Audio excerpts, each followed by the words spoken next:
Just like, for example, if I say, what's the historical Socrates? We don't have direct access to Socrates either, right? Socrates left no writings.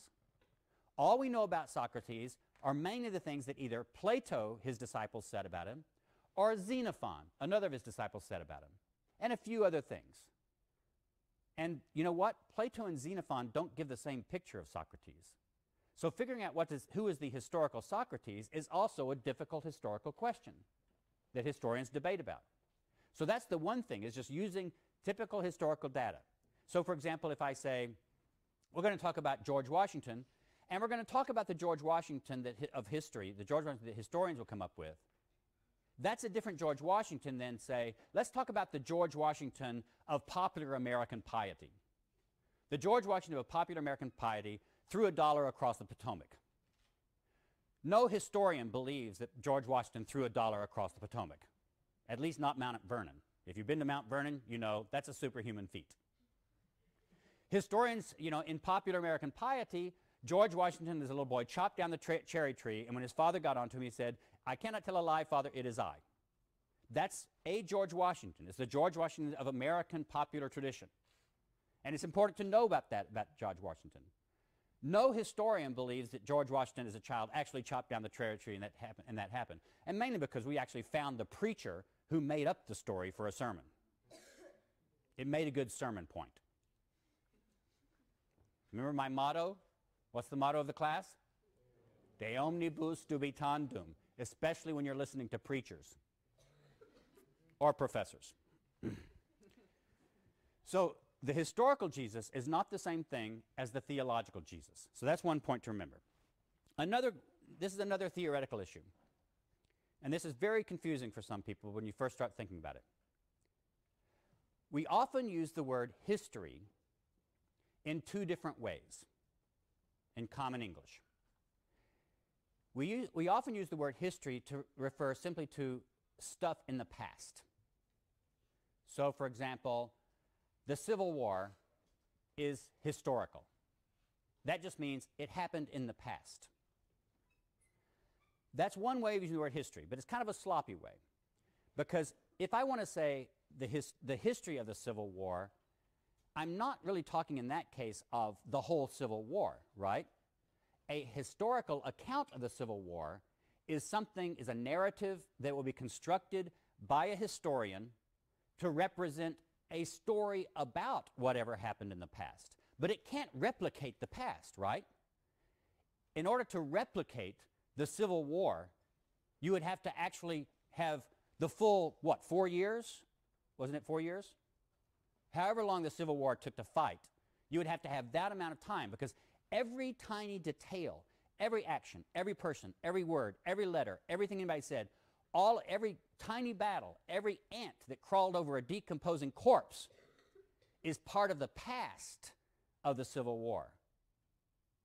That's not the history of the Civil War. That's the Civil War as it occurred in the past. The history of the Civil War is an account of whatever happened in the past that a historian constructs and then tells you. So when we use the word history in that more professional sense, we're not talking about the past, we're talking about an account of the past. So often philosophers of history like to separate these two words out, and they'll use the word past for the event that occurred in the past. They'll use the word history for an account of the event that occurred in the past. Now notice what that means. Histories are accessible to us, right? You can go to the store and buy a history of the Civil War. You can buy a history of George Washington. And you can buy a history of Jesus Christ. Does the history of the Civil War that you buy in the store give you the Civil War? No. It gives you an account of the Civil War. The actual Civil War is radically inaccessible to you. It's inaccessible. You can't get it. Think about this.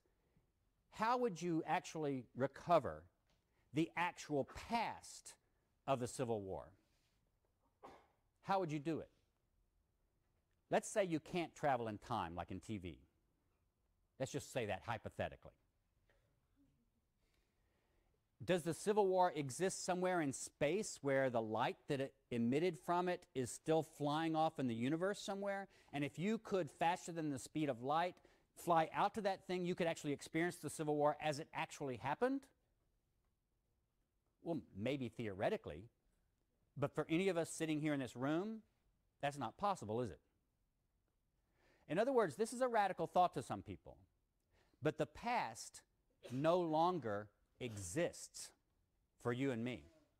It's radically gone. The past is non-existent when it comes to our experiences of it. All we can experience are different accounts of the past. We can experience different constructions of the past. We cannot experience the past itself. It's gone. It's lost to us forever.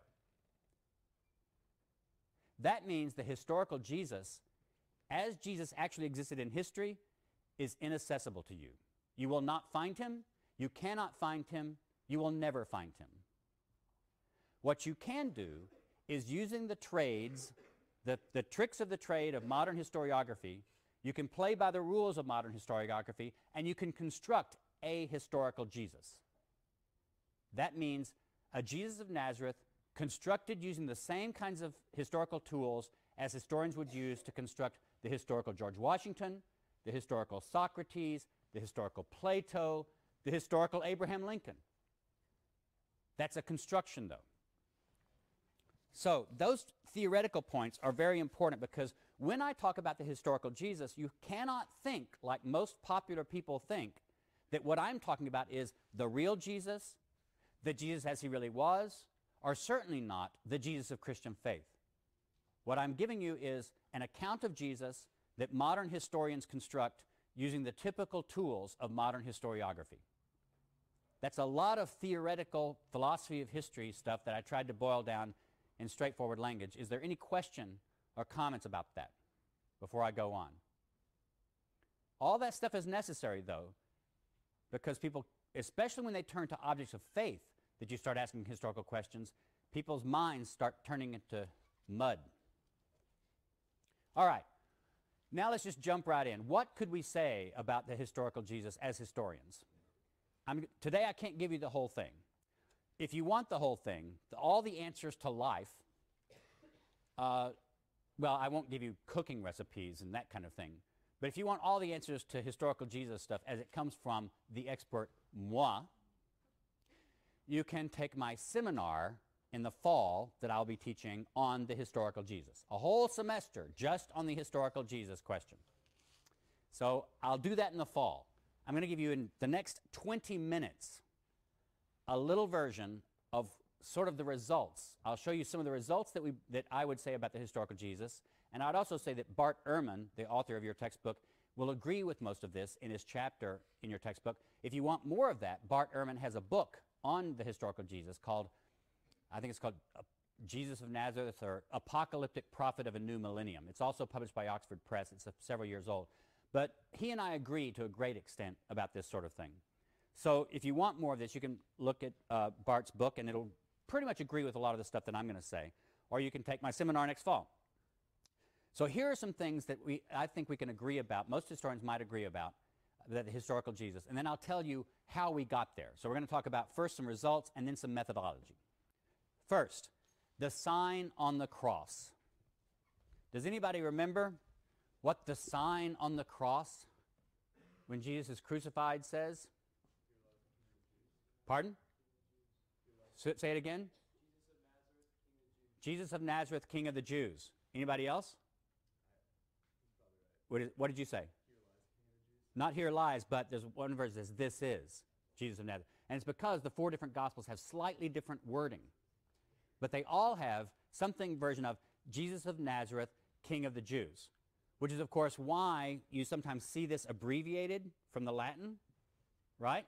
If you've seen it in churches,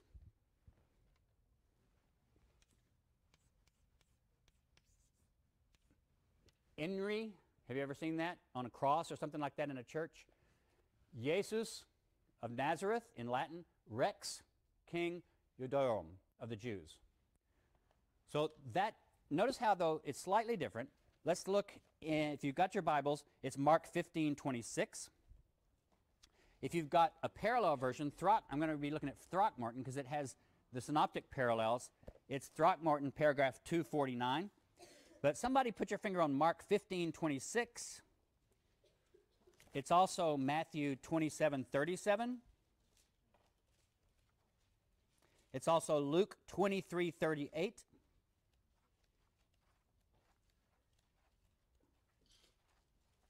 And it's also John 19:19.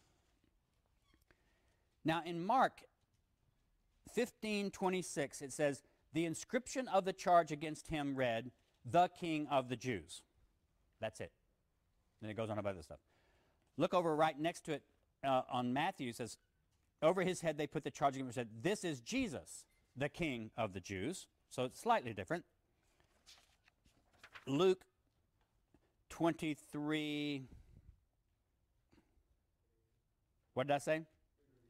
38. There it is, There was also an inscription over him, this is the King of the Jews. And who has the John version? John 19:19. Did anybody put their finger on John 19:19? Jesus of Nazareth, King of the Jews. And doesn't it say in John that it was in different languages? Or am I forgetting it? That's right, Hebrew, Latin, and Greek in the Gospel of John. So that's what we've got. One of the things that most scholars will say is, we think that's historical. And why do we think it's historical? Well, for one thing, it comes from at least two independent sources, right? What are the two independent sources that it comes from? It's in all four Gospels, but all four Gospels aren't independent sources, are they? Why? Because we believe that Matthew and Luke used Mark. So if Matthew and Luke copied it from Mark, that makes Mark one source. Did the author of John use the Gospel of Mark? Not according to the theory we're using in this class. Some people might say yes, some scholars might say yes, but in this class we're going on the theory that the Gospel of John probably didn't use Mark as one of his sources. So you've got the Gospel of John as one source for this. You've got the Gospel of Mark as another source for this. So you have two of what scholars are willing to treat as independent sources, which both have this nice little piece of data, this datum right there. Now the other thing is that, it might be interesting to you for you to know, King of the Jews is not a Christological title that early Christians used about Jesus. Remember in the Gospels, we've seen a lot of different titles for Jesus. He's the teacher. He's the Son of God. He's the Messiah. He's the Holy One of Israel, we just saw. He has a lot of things, and these things are obviously things. Early Christians called him Lord. They called him Son of God. But they didn't call him King of the Jews. It was one of the titles of Jesus that apparently the earliest followers of Jesus didn't latch onto. So we don't see it in the letters of Paul, and we don't see it elsewhere in the Gospels. So what scholars have said is, look, this thing, King of the Jews, doesn't look like a Christological confessional title that Christians made up and then put into the Gospel. It goes against the tendency of the Christian writers themselves, because it's not one of their titles. If it had said, this is Jesus of Nazareth, the Lord of heaven and earth, then scholars would say, well, that sounds like a Christian confession. But saying Jesus of Nazareth, King of the Jews, doesn't sound like a Christian confession.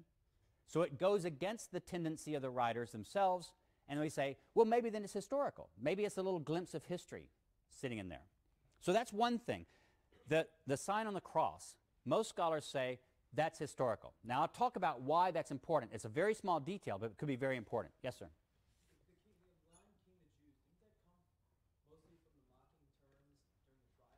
It could have, exactly. In other words, the question was, didn't this come from the mocking terms in the trial?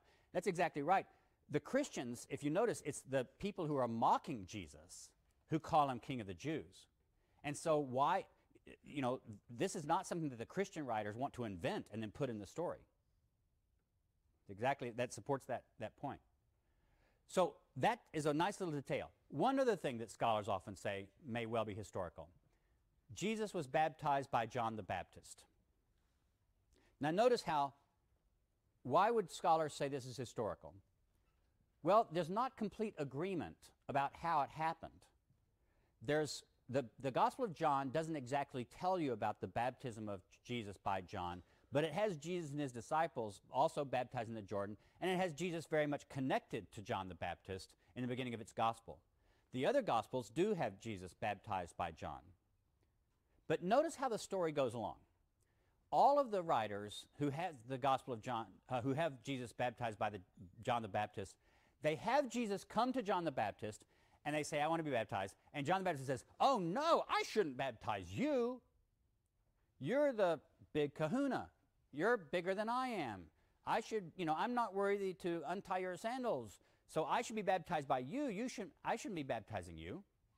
And Jesus says, no, it's okay, baptize me. And so he does it, and then you have the confession and the voice from heaven and that sort of thing. Notice what's going on here. The gospel writers are very concerned because they know that it could be interpreted that John baptizing Jesus makes John superior to Jesus and makes Jesus a disciple of John. And they're not comfortable with that because, of course, they believe Jesus is the Messiah.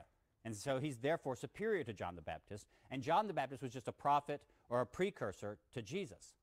So the story is told to play down this baptism a bit and make Jesus come out as insisting on the baptism, wanting to do it for the right kinds of reasons, but not making Jesus a disciple of John. And also, this tradition about the baptism of Jesus is in different sources in different ways. So again, scholars say the baptism of John the Baptist in baptizing Jesus doesn't look like something early Christians would make up. In fact, you can even see that they try to tone down its implications. So it's not something they're likely to make up. It kind of goes against their tradition of raising Jesus up completely, and therefore it may be historical.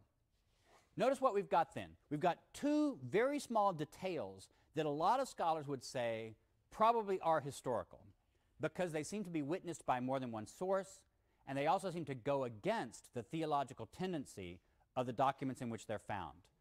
And they frame the gospel of Jesus. The baptism of Jesus, the beginning of his ministry, and the charge on the cross at the end of his ministry. And now I'm going to back up. Those two events, let's just say, I'm going to argue that those two are certain historical events in the life of Jesus. And then we'll fill in some of the other details later. But right now, let's talk about method. How did I get here? First method. First little rule. And this is something that a lot of people use when they do historical Jesus research. It took all the 20th century for people kind of to develop these rules and to spell them out in scholarship. But this is kind of where we are now. The first rule, multiple attestation.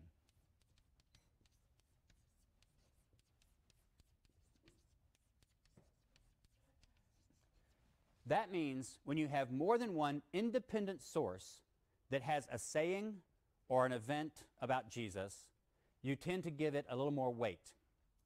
Now, of course, what are independent sources? If you have something in both Matthew and Luke, that doesn't count as two independent sources, right? Because both Matthew and Luke could have gotten that from Mark, or they could have gotten it from Q. But if you have something in Mark and you have something in John, well, those are two independent sources.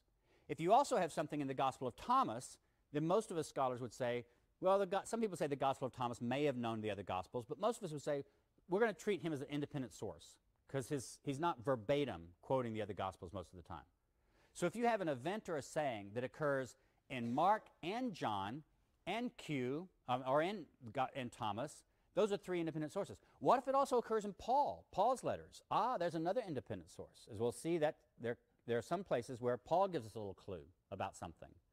And then obviously you can take Q as being one of those sources. So if something is in both Matthew and Luke, but it's not in Mark, then you can say it's in Q. And sometimes people would even say you have one form of a parable that seems to have occurred in Q, and you have a different form of that parable that seems to have occurred in Mark. And then you can say, okay, we have this one parable in two independent sources. One is Q and one is Mark. But that's kind of complicated because, of course, the very definition of what's in Q is something that's in both Matthew and Luke, but not in Mark, usually. But if something is in more than one source, it fits this criterion. Now remember, criteria is the plural, criterion is the singular, okay? Second,